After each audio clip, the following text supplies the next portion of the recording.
তাদেরকে আস্থায় নিয়ে যে উত্তরণটা ঘটানোর কথা, যে উন্নয়নটা ঘটানোর কথা, সেই অ্যাপ্রোচটি অনুপস্থিতি।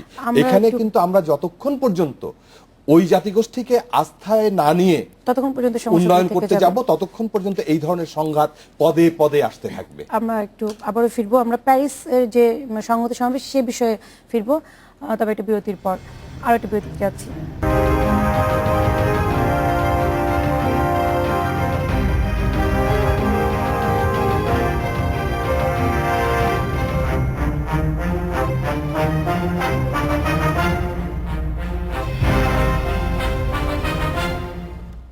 ফিরে এলাম আরও একবার বাংলাদেশ এখনে।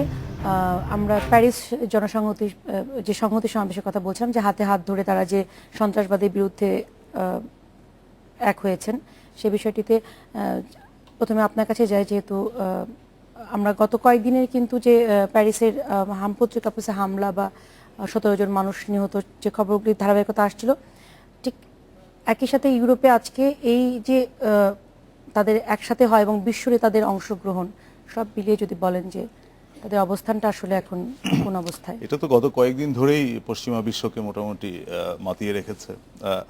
40টা দেশের রাষ্ট্রপ্রধান এবং সরকার প্রধানরা বোধহয় আজকে র্যালিতে যোগ দিয়েছে। 10 লাখের বেশি মানুষ, 10 লাখের বেশি মানুষ। এবং তার একটা জিনিস, ডেভিড ক্যামেরুন ইয়েতে যাওয়ার আগে, ওই প্যারিসে যাওয়ার আগে তার ফেসবুকে যেটা বলেছেন যে I am going to March with them, আমাদের ভ্যালুজ এবং ফ্রিডম অফ এক্সপ্রেশনকে প্রোটেক্ট করার জন্য যেটা বলার চেষ্টা করছেন। তো ফ্রিডম অফ স্পিচ এবং ফ্রিডম অফ এক্সপ্রেশন এটা তো বোধহয় খুবই আপেক্ষিক একটা বিষয়। তবে আরেকটা জিনিস আমি না বললে হবে, ফ্রেঞ্চ প্রেসিডেন্ট গতকালকে একটা স্টেটমেন্ট দিয়েছে, আমি আরব নিউজে দেখলাম, যে প্যারিসের যে ঘটনাটা ঘটেছে, শুটিংয়ের ঘটনাটা, উনি বলেছেন this is not Islam, this is a task of some fanatics, Islam does not teach that. তো আমি খুব খুশি হয়েছি যে ফরাসি প্রেসিডেন্ট এটা বুঝতে পেরেছেন যে ইসলাম এই ধরনের কার্যকলাপকে সমর্থন করে না। আর ফ্রিডম অফ এক্সপ্রেশনের যেই কথাটা আসলো, সেটা হচ্ছে এটা তো এক এক দেশে এক এক রকম ভাবে আপেক্ষিক। আমি যেই কথাটা আপেক্ষিক বললাম, এখন ওনারা ওই পশ্চিমা বিশ্বে অন্য ধর্মের ব্যাপার নিয়ে যদি তারা কার্টুন টার্টুন আঁকে, ওটা তাদের freedom of expression, freedom of speech. At the same time আবার অন্য ধর্মের লোকরা যদি হলোকস্ট নিয়ে কোনো কোয়েশ্চেন তোলেন, অ্যান্টি জিসাস কোনো কোয়েশ্চেন তোলেন, আমার মনে হয় তাদেরও খুব একটা ভালো লাগবে না। তো এখানে আসলে যে ব্যাপারটা আমি বুঝতে পারি, ফ্রিডম অফ স্পিচ এবং এক্সপ্রেশন এটা বোধহয় কিছু দায়িত্বের সাথে আসে, মানে বলগাহীন কোনো কিছুই বোধহয় চলতে পারে না। ফ্রিডম অফ স্পিচের নামে আমি যা খুশি তা করব, নিজেদের সুবিধা মতো কাজে লাগাবো, এটা বোধহয় হওয়া কথা না, লিমিট একটা থাকা দরকার।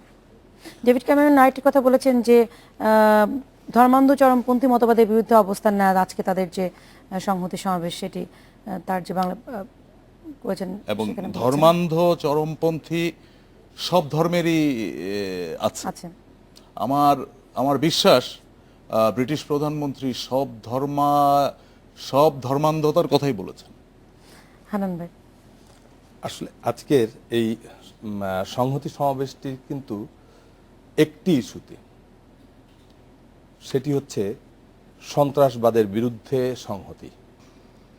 এখন আর সন্ত্রাসবাদের ডেফিনেশনটা কিন্তু অনেক আগেই নিরূপিত, এবং সেই নিরূপণের ভিত্তিতে যদি বলা হয় তাহলে বলবো যে ফ্রেঞ্চ প্রেসিডেন্ট যেটা বলেছেন, তিনি সঠিক পথে, সে সঠিকভাবেই এটাকে চিহ্নিত করেছেন। তার কারণও আছে।